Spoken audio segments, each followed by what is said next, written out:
Yo, what's good, guys? It's Austin here, or Luna. So today's story time, in my opinion, is a pretty creepy one, which fits the theme of October, I guess, so I hope you enjoy this. Before we jump into it, I just want to say I have a song coming out soon. It's called Butterfly. If you want to pre-save it, it'll be first link in the description. If you do pre-save it, make sure you tweet me or tag me on Instagram. I'm going to be trying to follow back as many people as I can. Alright, that's enough song plugging. It's time to get into the story time. I hope you enjoy this. Leave a like on the video if you do, and let's jump right into this. So this story time takes place back in 2018, okay? And I had this friend, let's just call this friend Jacob. Now me and Jacob were just hanging out at his house, and he was dating this girl at the time. Now this girl was very controlling of Jacob. She would always text him and ask him where he was and where he was going, and if she didn't like where he was going, she would say, "You can't go." And he would listen. Like, I remember one time, me and a few friends and Jacob were in my friend's car driving to the store to get ice cream, like literally just going to buy ice cream. And she called him and freaked out because he didn't tell her where he was going and that she didn't approve of it. So she made us turn around and drop him off at her house so they could talk about it in person. Like, that was the type of stuff that would happen in their relationship. And he knew that it was not okay. Like, he'd always complain to me. He'd be like, "Bro, like, I need to get out of this relationship. I'm stressed out. I'm upset all the time. Like, this isn't happiness. I'm not happy. I need to get out of it." And me and all my friends would always try to encourage him to, make that leap and, get out of that toxic relationship because we could just see how upset he was all the time. And he didn't want to do it because he was afraid. And we understood why. Like, he had been with her for a very long time and had feelings for her. So that would be hard to do. And also, when you're with somebody who's toxic, you don't know how they're going to react when you break up with them. So I totally understood why he was afraid to do it. So he waited a long time to finally do it. But the day finally came in 2018 that he did it. And I'm going to tell you about how that went right now, okay? So 2018, I was at Jacob's house, like I said, and he finally broke it off with her. He did it in a text message because he was so afraid of her screaming at him on the phone, which I understood. But I also knew that she was going to get really mad because he did it on a text message instead of calling her or doing it in person. So anyway, after he sent the text message saying that they were done, she immediately calls him, no joke, 6 times in a row. And he was super afraid to answer, but after she called 6 times, she called again, and he finally answered it. He's like, "Hello?" And she just starts screaming at him. Like, she was yelling so many things. Some of the things she was yelling made no sense. She was saying stuff like, "Did your friends tell you to dump me? Don't listen to them. Like, they don't have your best interest in mind." Which made no sense because we definitely cared about him and we did have his best interest in mind. But anyway, after she yells at him for like a minute, he just hangs up on her and he blocked her number from calling again and texting him. And he just told me, he's like, "Yeah, man, I'm going to try and not think about it. I'm going to try and go on with my day and just have a relaxing day. This is a really difficult breakup for me, so thanks for being here." I'm like, "Bro, no problem, like anytime." So me and him just start playing some Skate 3 because, that's a good way to relieve stress, right? And he starts getting a bunch of restricted phone calls. Like, he would decline it and it would call back in like a few seconds. And we both knew it was her, and he didn't want to answer it because he didn't want to get screamed at, and I didn't blame him. So he kept ignoring it, and finally after a while he just full on turned his phone off because he knew that those calls wouldn't stop unless he did that. So he turned his phone off, and me and him kept playing Skate, and we were just talking. I was trying to keep his mind off the breakup. And we ended up playing Skate for almost 4 hours just talking, and it got to be nighttime. It was probably about 9 or 10 at this point, and all of a sudden we hear a knock on his front door, and me and him both look at each other in just pure anxiety because we knew who it was. And we really hoped that she would just leave if we didn't answer. Now, luckily, my friend had one of those doorbells with a camera on it that you can check from your phone, so he quickly turned on his phone and went to the app to look through the doorbell. And before he could even open the app, we hear her start screaming out front. We hear her go, "Open the door, Jacob! I know you're in there! The lights are on! Open the door!" And me and Jacob just look at each other like, "Yeah, no, we're not opening that door." So Jacob opens his doorbell camera app, and he can see her standing there. That was no surprise. We already knew she was there before we even checked the app. And she's just standing there by herself, and she's looking right at the doorbell camera because she knew he had one.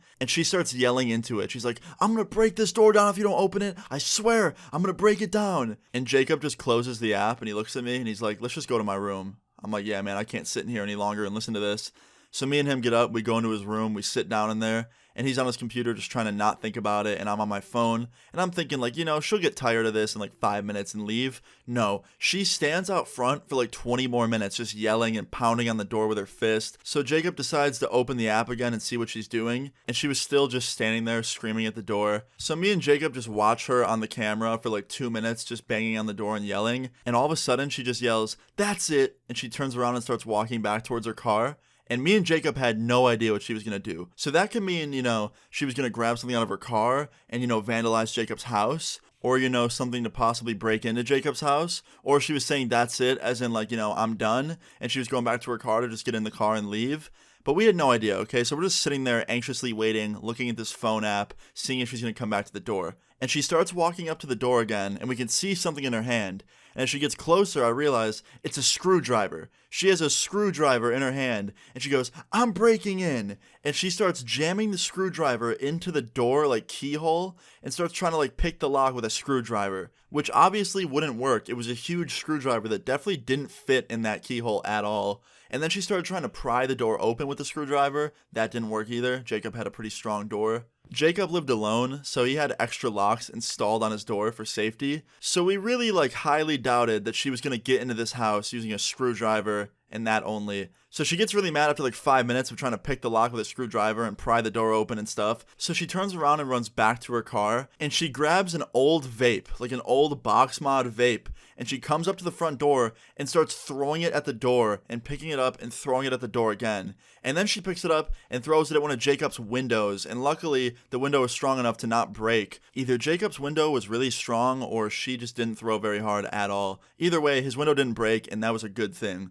So she keeps throwing this vape at the house and screaming and yelling and just assaulting Jacob's house with a vape. And all of a sudden we hear one of the neighbors scream, "Hey, who's out there?" And on the camera we can see him walk up behind her and start yelling at her. He's like, "Stop vandalizing my neighbor's house. Who are you?" And she's like, "I'm his girlfriend." And then this neighbor says one of the most savage things I've ever heard in my entire life. He goes, "Based on what I can hear you yelling, he dumped your ass. So do me a favor and everybody else a favor in this neighborhood and get off my neighbor's property, or else I'm going to call the police and get you arrested." And she just turns around without saying anything, walks back to her car, gets in, starts it, and leaves. And his neighbor just walks away back to his house.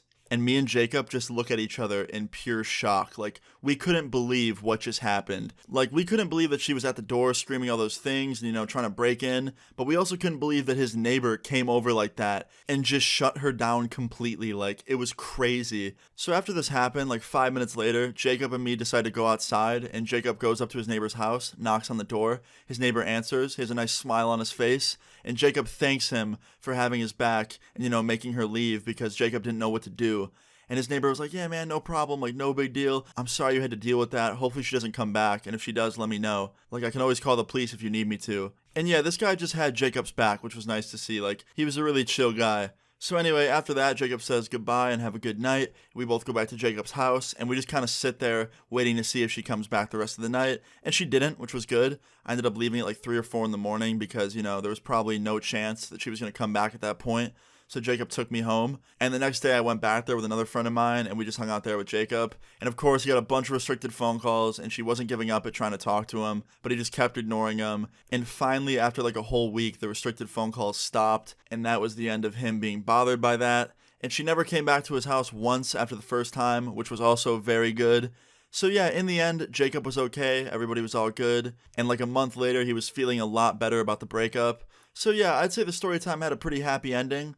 But yeah, it was definitely a very creepy situation. When she walked up to the door and she looked directly into that doorbell camera, it just looked terrifying. Her eyes were glowing and she was wearing this white outfit. I'll try and find a photo on Google Images that looks similar to what we saw that night and try and find the best look-alike that I can. But yeah, it was definitely just a very creepy and scary situation.